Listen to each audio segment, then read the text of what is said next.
the most brutal takedown in the history।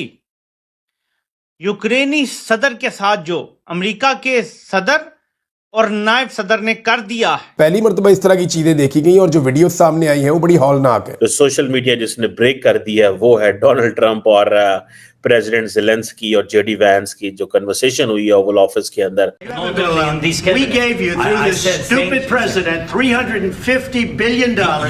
We gave you military equipment, and you men are brave, but they had to use our military. If you didn't have our military equipment, if you didn't have our military equipment, this war would have been over in 2 weeks. In 3 days, I heard it from Putin. In 3 days. आपके ये तो America का problem है ना, जिसको Donald Trump ने कहा है कि he is a stupid president, जिसने तुम्हें $350 अरब दे दिया। मैं तो कहता हूँ ज़ेलेंस्की को अपना केस ही लड़ना नहीं आ रहा। उसकी जिंदगी को खतरा है। ये मैं आपको आज बता रहा हूं, मार्क माय वर्ड्स, अमेरिका के अंदर से उसकी जिंदगी को खतरा है। यूक्रेनी सदर ने बात करने की, लेकिन ये बड़ा हॉरिबल था किसी भी सदर के लिए जो इस वक्त एक जंग में उतरा हुआ है और वो एक मदद के लिए आया था और एक मुआहदे की उम्मीद लेकर आया था। ये जानबूझ के इन्होंने पहले ट्रंप को पुतिन को प्रोवोक किया, पुतिन ने प्रोवोक करके हमला किया, बाद में पैसे देके दुनिया में गंदा किया। अमेरिका के लिए $200-300 अरब क्या होता है, लेकिन अभी बाइडेन ट्रंप साहब आ गए, उन्होंने एक नई चाल चली है। पाकिस्तानी जर्नैलों को भी फैसला करना है, अमेरिका के साथ खड़े होना है या यूरोपीय यूनियन के साथ खड़े होना है। डेरा गाजी खान में जलसे से खिताब करते हुए वजीर आजम शहबाज शरीफ ने कहा कि हम खून पसीना बहाकर मुल्क को अजीम बनाएंगे। मेहनत करके तरक्की में एक दिन भारत को पीछे ना छोड़ा तो मेरा नाम शहबाज शरीफ नहीं। और वो ये खुलेआम कहता था कि पड़ोसियों के साथ ताल्लुकात खराब रहने चाहिए।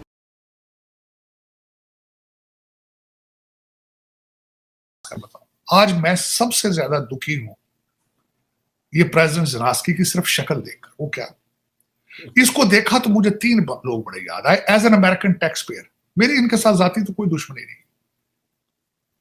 ये सामने आया है तो मुझे आज अहमद चलाबी याद आया, इराक वाला, उसने भी मेरा खून चूसा एज एन अमेरिकन। उसके बाद दूसरा बंदा मुझे जो याद आया वो हामिद कारज़ाई याद आया, उसके हाथों पे भी मेरा खून है, टैक्स पेयर्स का, वो भी लुट के ले गए। तीसरा मुझे याद आया तो अशरफ गनी याद आया। चौथा नंबर इसका द मोस्ट करप्ट पर्सन। वो गोस्ट सोल्जर बना बना के लूटते रहे हैं, ज़ेलेंस्की गोस्ट बम बना बना के लूटता रहा अमेरिका से। चलो चीमा साहब, तब दर हकीकत जिस तरह मैंने आपको पहले अर्ज किया है, ह्यूमन नेचर है कि जब अपॉर्चुनिटी मिलेगी तो चाहे जितना भी नेक आदमी हो वो फराड लगा जाएगा। तो अमेरिकनों ने अपॉर्चुनिटी दी है ना, क्योंकि किकबैक्स लेते हैं खुद किकबैक्स। डोनाल्ड ट्रंप साहब उसके पीछे अब जा रहे हैं, किकबैक्स के पीछे भी। जो इस वक्त जो हमारे काश पटेल साहब हैं, उनका स्टाइल क्या है, वो कहते हैं I follow the money trails. उससे पता चल जाता है मनी कहां गई, किस किस ने इसमें बहती गंगा में किस किस ने हाथ धोए हैं। तो काश Patel is following the money way the money is going. और उसके अंदर हंटर बाइडन, ओबामा, हेटी के अंदर जो क्लिंटन फाउंडेशन ने वारदात डाली थी, ये सारी चीजें निकलेंगी सामने कौम की सारी। मैं समझता हूं बहुत बड़ी बात है चीमा साहब, लेकिन डोनाल्ड ट्रंप साहब जो भी कर रहे हैं उसके पीछे नजर आ रहा है कि नेशनलिज्म, अमेरिका फर्स्ट।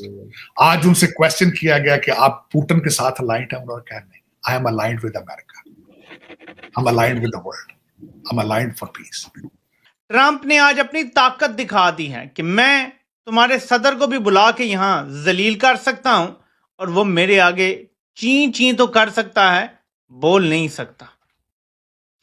आज दुनिया का मंजरनामा हमेशा हमेशा के लिए बदल गया, लेकिन जहां ट्रंप में 1000 खामियां हैं, जहां ट्रंप एक स्यूनी लॉबी के जेर असर कहूं या मजबूर कहूं उनका वो है, वहीं ट्रंप ने वो कर दिया है जो पिछले 200 साल में अमेरिका ने कभी नहीं किया, और वो है राइट साइड ऑफ हिस्ट्री खड़ा होना और सच के साथ खड़ा होना। सच ये है कि जो यूक्रेन की जंग शुरू हुई थी वो यूरोपीय यूनियन, बर्तानिया और अमेरिका की मस्ती से शुरू हुई थी। पुतिन सिर्फ अपना दिफा कर रहा है। ट्रंप 200 साल में पहला अमेरिकी सदर है जो ये सच बोलने की जुर्रत कर रहा है। उसकी जिंदगी को खतरा है। ये मैं आपको आज बता रहा हूं, मार्क माय वर्ड्स। अमेरिका के अंदर से उसकी जिंदगी को खतरा है। ट्रंप को ब्रूटली मीडिया और वहां की जो गवर्नमेंट रजीम, एक मशीनरी है पूरी, वो अब ट्रीट करेगी।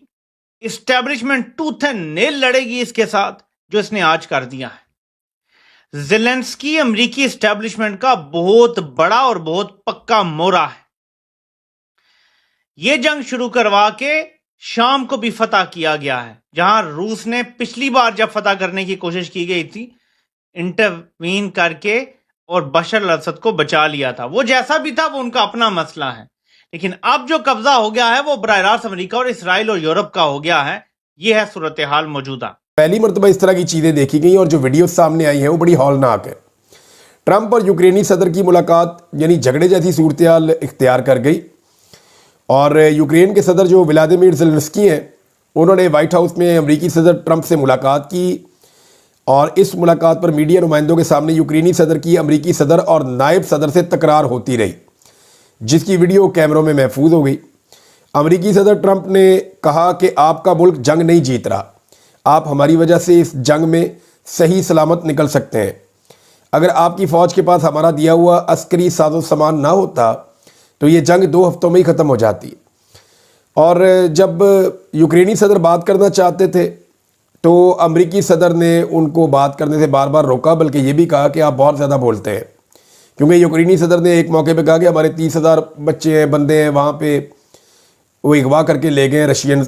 तो इस पे डोनाल्ड ट्रंप ने उन्हें बोलने से रोक दिया और कहा कि आप बहुत ज़्यादा बोलते हैं, आपको हमारा शुक्रगुजार होना चाहिए। ट्रंप ने कहा आपके पास ऑप्शंस नहीं है, आपके लोग मर रहे हैं, आपको फौजियों की कमी का सामना है, साजो सामान की कमी का सामना है। तो ये सारा कुछ मीडिया की मौजूदगी में हो रहा था। बल्कि डोनाल्ड ट्रंप ने एक बहुत बड़ी बात की, उन्होंने कहा कि आप तीसरी आलमी जंग का ख़तरा मोल ले रहे हैं और आप अमेरिका की तौहीन कर रहे हैं और आप हमें अहकामात देने की पोजीशन में भी नहीं है। आपके अल्फाज इंतहाई गैर मुनासिब हैं। ट्रंप ने ज़ेलेंस्की से सवाल किया कि क्या आपने एक बार भी अमेरिका का शुक्रिया अदा किया है, और साथ में ये भी कहा कि अमेरिका किसी किस्म की सिक्योरिटी की गारंटी नहीं देगा यूक्रेन को। ये यूरोप की जिम्मेदारी बनती है। यूरोप से बात करें आप इस बारे में।